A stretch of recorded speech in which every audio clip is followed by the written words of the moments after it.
அமெரிக்க அதிபர் ட்ரம்பினுடைய பேச்சால் அமெரிக்கா சீனா உறவில் திரும்ப விரிசல் ஏற்பட்டிருக்கு. இதுக்கு இந்தியாவும் ஒரு முக்கிய காரணம் அப்படின்னு சொல்லப்படுது. அதை பற்றி தான் இப்போ நம்ம இந்த தொகுப்பில் பார்க்க போகிறோம். கடந்த ஏப்ரல் மாதம் அமெரிக்கா என்ன பண்ணுறாங்க, சீன பொருட்களுக்கு 145% வரி விதிச்சாங்க. பதிலுக்கு சீனா என்ன பண்ணுறாங்க, அமெரிக்க பொருட்கள் மீது 135% வரி விதித்து ஆட்டம் காட்டுறாங்க. இந்த ரெண்டு நாடுகளுடைய வரி விதிப்பு விளையாட்டால் உலக பங்கு சந்தையே பெரிய அளவில் ஆட்டம் கண்டது. அதற்கு பிறகு சுவிட்சர்லாந்தில் நடைபெற்ற பேச்சுவார்த்தையில் அமெரிக்கா, சீனா ஆகிய ரெண்டு நாட்டு பிரதிநிதிகளும் கலந்து பேசி ஒரு முடிவுக்கு, உடன்பாட்டுக்கு வராங்க. அதன்படி ரெண்டு நாடுகளும் இந்த வரி விதிப்பை தற்காலிகமாக நிறுத்தி வச்சாங்க. குறிப்பாக அமெரிக்க அதிபர் ட்ரம்ப் சீன நாட்டின் மீதான கூடுதல் வரி விதிப்பை 90 நாட்களுக்கு நிறுத்தி வச்சார். ஆகஸ்ட் மாதத்தோட இந்த காலக்கெடு முடிந்த நிலையில் திரும்பவும் 90 நாட்களுக்கு சீனா மீதான வரியை நிறுத்தி வைப்பதாகவும் ட்ரம்ப் ரீசண்டாக சொன்னார். அப்போதே இது உலக நாடுகள் மத்தியில் விமர்சனங்களை ஏற்படுத்திச்சு. ரஷ்யாவோட வர்த்தகம் செய்கிறதால இந்தியாவுக்கு கூடுதலாக 50% வரி விதித்த ட்ரம்ப் பிரிக்ஸ் நாட்டினுடைய முக்கிய உறுப்பினர் அப்படின்னு தெரிஞ்சும் சீனாவுக்கு சலுகை கொடுத்து தாராளம் காட்டுறாரு. ஏராளமான சலுகை ஆஃபர்லாம் கொடுத்து ஒரு தாராளம் காட்டுறாரு. நிறைய யூகங்களுக்கு இந்த நிகழ்வு அப்படிங்கிறது வழிவகுத்தது. இதுக்கு நடுவே கடந்த 2020ஆம் ஆண்டு நடைபெற்ற கல்வான் பள்ளத்தாக்கு மோதலால் கசப்பில் இருந்த இந்திய சீன நாடுகளுடைய உறவு 5 ஆண்டுகளுக்கு பின்னர் இப்போ துளிர் விட ஆரம்பித்திருக்கிறது. ரெண்டு நாடுகளுக்கும் நடுவே திரும்பவும் உறவு மலர ஆரம்பிச்சிருக்கு. சீனாவினுடைய அழைப்பை ஏற்று பிரதமர் நரேந்திர மோடி சுமார் 7 ஆண்டுகளுக்கு பிறகு ஷாங்காய் உச்சி மாநாட்டில் கலந்து கொள்வதற்காக சீனா போக இருக்கார்.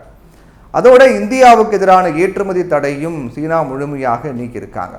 இது மட்டும் இல்லாமல் உரங்கள், அரிய வகை தனிமங்கள், சுரங்கங்களை தோண்டும் இயந்திரங்கள், இது எல்லாத்தையும் இந்தியாவுக்கு வழங்கவும் சீனா ஒத்துக்கிட்டாங்க. ரெண்டு நாடுகள் இடையே மீண்டும் தரைவழி சரக்கு போக்குவரத்துங்கிறது தொடங்கியிருக்கு. நதிநீர் தொடர்பான தகவல்களை இந்தியாவுக்கு உடனுக்குடன் வழங்கவும் சீனா ஒப்புதல் தெரிவிச்சிருக்காங்க. இதனால இந்திய வேளாண் துறை, ஆட்டோமொபைல் துறை அபார வளர்ச்சி அடையும் அப்படின்னு எதிர்பார்க்கப்பட்டது. உலகின் மிகப்பெரிய 2வது பொருளாதார நாடான சீனாவும் விரைவில் 3வது மிகப்பெரிய பொருளாதார நாடாக உருவெடுக்க காத்திருக்கும் இந்தியாவும் கைகோர்த்திருப்பது அப்படிங்கிறது சர்வதேச அளவில் மிகப்பெரிய மாற்றங்களை ஏற்படுத்தும் அப்படின்னு பொருளாதார நிபுணர்கள் கணிச்சிருக்காங்க. இந்தியா, சீனா இடையே திரும்பவும் வர்த்தகம் தொடங்கியிருப்பதும் இந்தியாவுக்கு சீனா அளிக்கவிருக்கக்கூடிய சலுகைகளும் ட்ரம்பினுடைய கண்ணை உறுத்த ஆரம்பிச்சிருக்கிறது. இதனால தான் இப்போ அவர் என்ன பண்ணுறாரு, சீனாவுக்கு பகிரங்கமாக மிரட்டல் விடுத்திருக்காரு. இதை பற்றி ட்ரம்ப் சமீபத்திய பேட்டியில் என்ன சொல்லியிருக்காரு அப்படின்னா, சீனா எங்களுக்கு அரிய வகை கனிமங்களை தந்தே ஆகணும், அவங்க எங்களுக்கு தராமல் போனாங்க அப்படின்னா சீனாவுக்கு 200% வரி விதிக்கப்படும். ஆனால் அப்படி ஒரு பிரச்சனை வராது அப்படின்னு நான் நினைக்கிறேன், நம்புகிறேன். இந்த ஆண்டு அல்லது அடுத்த ஆண்டின் தொடக்கத்தில் நான் சீனா போவேன். சீனாவோட சிறப்பான உறவை ஏற்படுத்த போகிறேன். அதே நேரம் அவங்க அமெரிக்காவுக்கு செக் வைக்கும் சில வியூகங்களை வச்சுருக்காங்க. ஆனால் எங்ககிட்ட அதை விட பெரிய திட்டங்கள்லாம் இருக்குது. இருந்தாலும் சீனா அப்படி எதையும் செய்யாது அப்படின்னு நான் நம்புகிறேன். ஒருவேளை அமெரிக்காவை அசைத்து பார்க்கும் அந்த வேளையில் சீனா இறங்கினாங்க அப்படின்னா அது அந்த நாட்டுக்கே மிகப்பெரிய அழிவை ஏற்படுத்திவிடும் அப்படின்னு மிரட்டி இருக்காரு டொனால்ட் ட்ரம்ப்.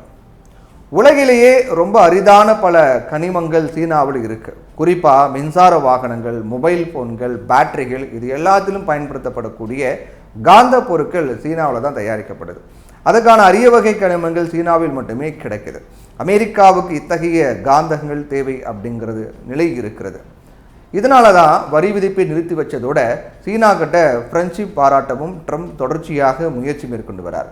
ஆனால் சீனா ட்ரம்ப்பை ஒரு பொருட்டாக கருதலை அப்படிங்கிற மாதிரி தான் தெரியுது. ட்ரம்ப் பொறுத்த வரைக்கும் அவர் எப்படியெல்லாம் எந்த நேரத்தில் எப்போதெல்லாம் சீனாவுக்கு எதிராக செயல்படுறாரோ அப்போ எல்லாமே இந்த அரிய வகை கனிமங்களை வச்சு தான் சீனா அவருக்கு செக் வைக்கிறாங்க. சீனாவினுடைய இந்த ஆட்டத்தை ட்ரம்ப்பால் பொறுத்து கொள்ள முடியல. இதன் வெளிப்பாடாக தான் அவர் இந்த மாதிரி அப்பப்போ மிரட்டல் விடுத்து வரார். ட்ரம்பினுடைய இந்த வரி விதிப்பு அட்டகாசங்களால் பிரிக்ஸ் உறுப்பு நாடுகளான ரஷ்யா, சீனா, இந்தியா நடுவிலான உறவு அப்படிங்கிறது இன்னும் வலுவடைந்திருக்கிறது. அமெரிக்காவுடைய வரி விதிப்பால் பாதிக்கப்பட்ட இந்தியாவிற்கு ரஷ்யா கடல் வழியாகவும் சீனா அரிய வகை கனிமங்களை கொடுத்தும் உதவிட முன்வந்திருக்காங்க. அதனால் சீக்கிரமாகவே டாலருக்கு மாற்றாக பிரிக்ஸ் கரன்சி உருவாகும் வாய்ப்புகள் அதிகமாக இருக்குது. அப்படி ஒரு சூழ்நிலை வரக்கூடாது அப்படின்னு தான் ட்ரம்ப் இப்படி கூடுதல் வரிகளை விதித்து உலக நாடுகளை அச்சுறுத்தி வரார். பிரிக்ஸ் கரன்சி புழக்கத்துக்கு வந்ததான் அமெரிக்காவுடைய இந்த சர்வாதிகார போக்கு கட்டுக்குள்ளே வரும். அதனால் ரஷ்யா, சீனா, இந்தியா, பிரேசில், தென்னாப்பிரிக்கா ஆகிய 5 பிரிக்ஸ் உறுப்பு நாடுகளும் பிரிக்ஸ் கரன்சியை உருவாக்கும் முயற்சியில் இனி தீவிரமாக இறங்கும் அப்படின்னு எதிர்பார்க்கப்படுது.